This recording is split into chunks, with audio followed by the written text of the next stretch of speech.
A Copa do Mundo de 1934 foi uma das edições mais emblemáticas e controversas da história do futebol. Realizada na Itália, ela marcou a consolidação do torneio, a Copa do Mundo, como sendo um evento global para todo mundo, mas também revelou o quanto o esporte estava entrelaçado com política, propaganda e poder.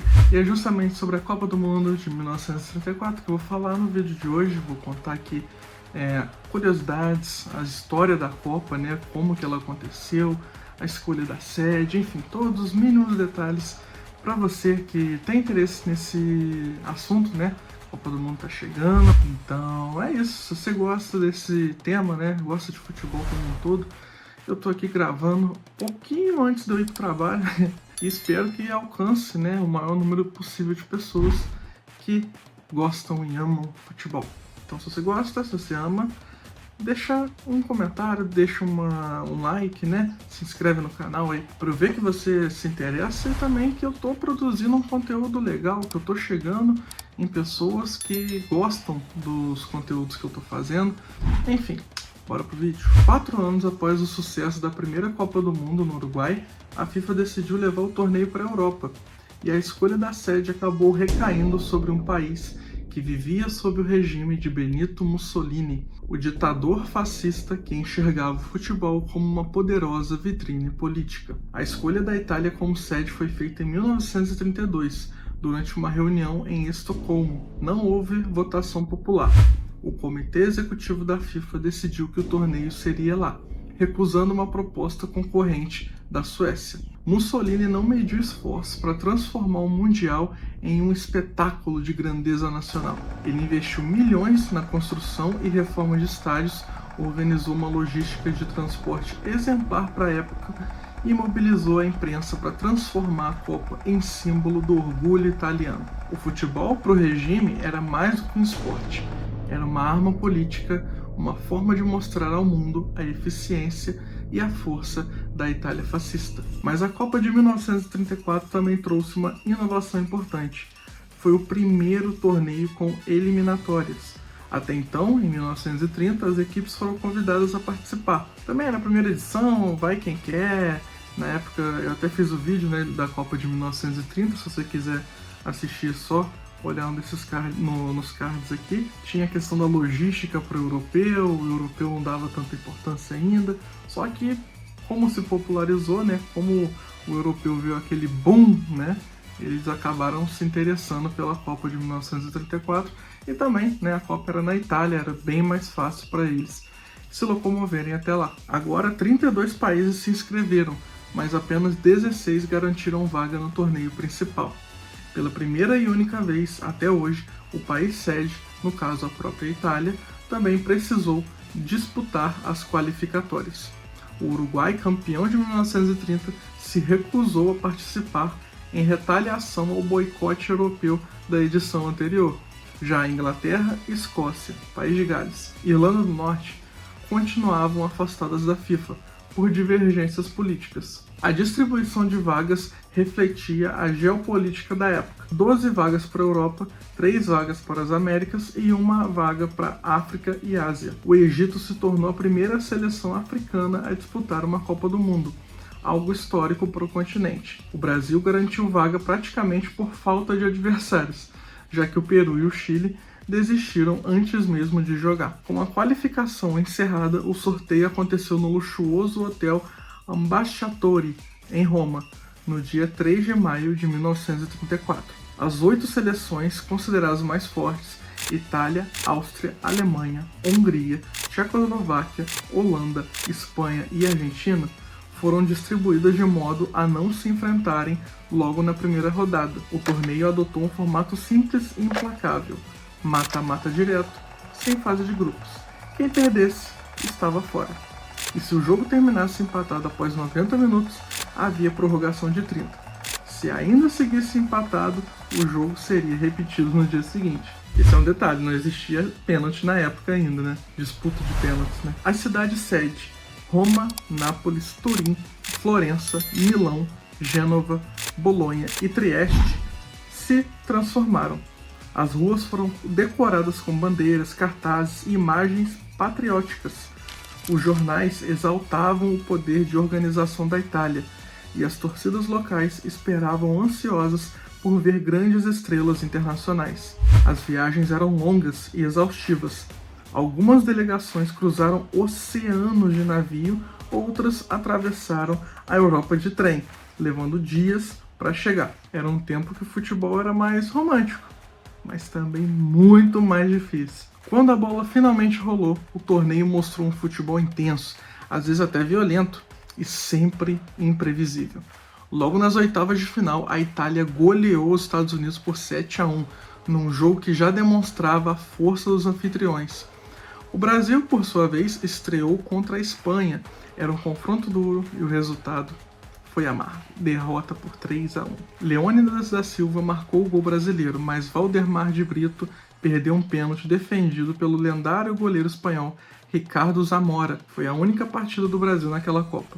A delegação brasileira, que havia atravessado o Atlântico após uma longa viagem, voltou cedo para casa. Uma eliminação que mostrava a distância técnica e logística entre o futebol sul-americano e o europeu da época. Outros jogos das oitavas foram igualmente marcantes. A Hungria venceu o Egito por 4-2, num duelo histórico em que os africanos chegaram a empatar 2 vezes. A Suíça superou a Holanda por 3-2. A Tchecoslováquia virou sobre a Romênia por 2-1 e a Alemanha goleou a Bélgica por 5-2. A Suécia eliminou a Argentina por 3-2, uma derrota que doeu ainda mais para os sul-americanos, já que os argentinos haviam levado uma equipe considerada fraca, formada apenas por jogadores locais. E a Áustria, uma das favoritas, precisou da prorrogação para bater a França por 3-2.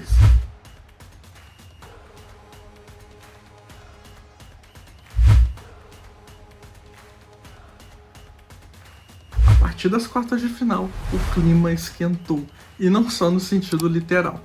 O confronto entre a Itália e a Espanha foi talvez o mais tenso e violento da história das Copas até aquele momento. O primeiro jogo terminou empatado em 1-1, com Zamora sendo caçado em campo. No dia seguinte, houve o jogo de desempate. Zamora não conseguiu jogar porque estava lesionado, e a Itália venceu por 1-0 com gol de Meazza. Os espanhóis protestaram, alegando favorecimento e conivência da arbitragem com a violência italiana. Foi o primeiro grande escândalo das Copas. Enquanto isso, a Áustria eliminava a Hungria por 2-1.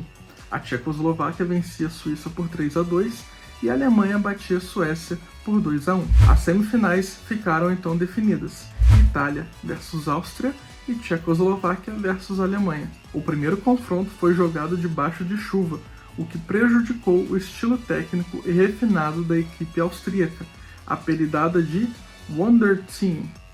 O gramado pesado favoreceu o futebol físico dos italianos, que venceram por 1-0 com gol de Henrique Guaita. Na outra semifinal, a Tchecoslováquia superou a Alemanha por 3-1 com autoridade.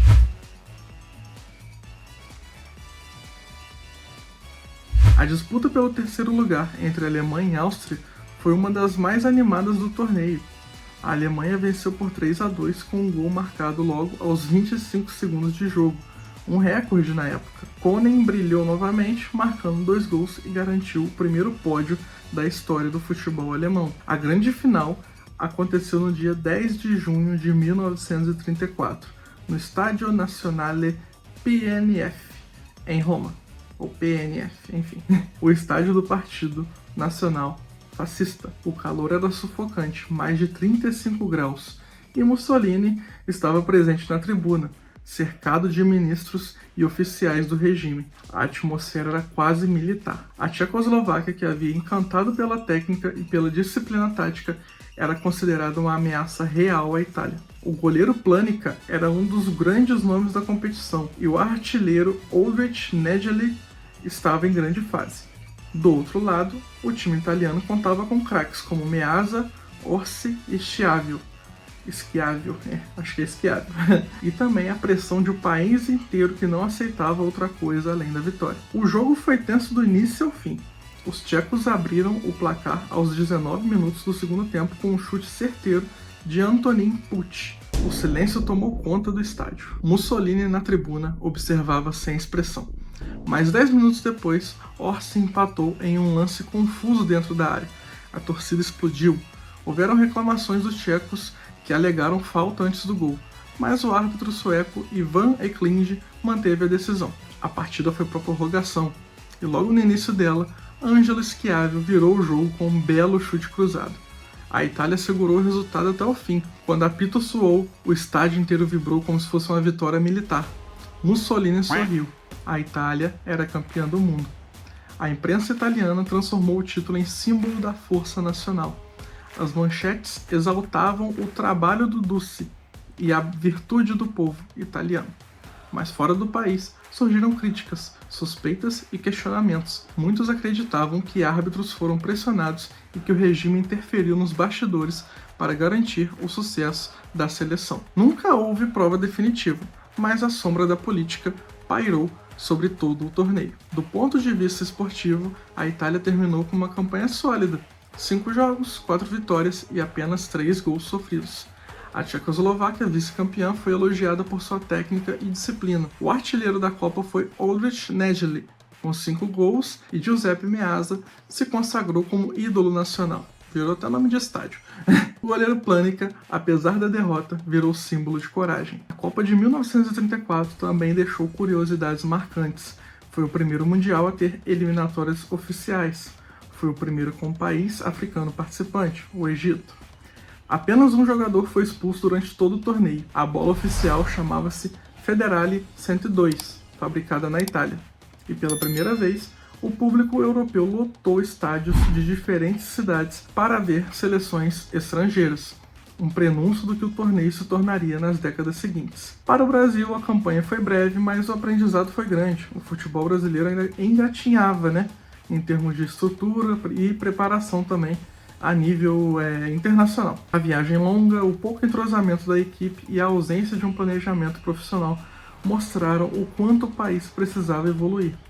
Anos depois, Leônidas da Silva, o Diamante Negro, lembraria daquela experiência como uma lição que ajudou a moldar o futebol brasileiro para o futuro. O legado da Copa de 1934 vai muito além do troféu levantado em Roma. Ela simbolizou o início de uma nova era, a era do futebol como espetáculo global, como uma ferramenta política e como paixão capaz de atravessar fronteiras, mas também revelou as contradições de um mundo em ebulição. Um mundo que poucos anos depois mergulharia na Segunda Guerra Mundial. Foi uma Copa marcada por glória, propaganda e polêmica. Um torneio que o futebol deixou de ser apenas jogo e se tornou instrumento de poder. Mesmo com todas as suas controvérsias, permanece como um capítulo fascinante na história das Copas do Mundo. No próximo vídeo, iremos na Copa de 1938. A Itália vai tentar defender seu título e o mundo já estará às portas de um evento que vai mudar tudo. Na verdade, não é nem um evento, é um conflito, uma guerra. Deus me livre. Enfim, mas esse foi o vídeo de hoje. Eu espero que vocês gostem, que vocês tenham aproveitado, curtido, e aprendido um pouquinho das histórias das Copas. Essa foi a Copa de 1934. Minha ideia é fazer todas as Copas até a de 2022. Se Deus quiser, eu vou terminar isso aí antes de começar a Copa de 2026. Então, é isso. Se gostou, deixa o like, por favor. Se inscreve no canal. É isso, rapaziada. Se tiver sugestão de vídeo também, deixa aqui nos comentários. Sugestão de alguma coisa para melhorar na edição, alguma coisa para melhorar na minha fala, não sei. Qualquer sugestão, qualquer coisinha, deixa aqui embaixo que eu vou ler e responder o mais rápido possível. Valeu, até a próxima. Abraço.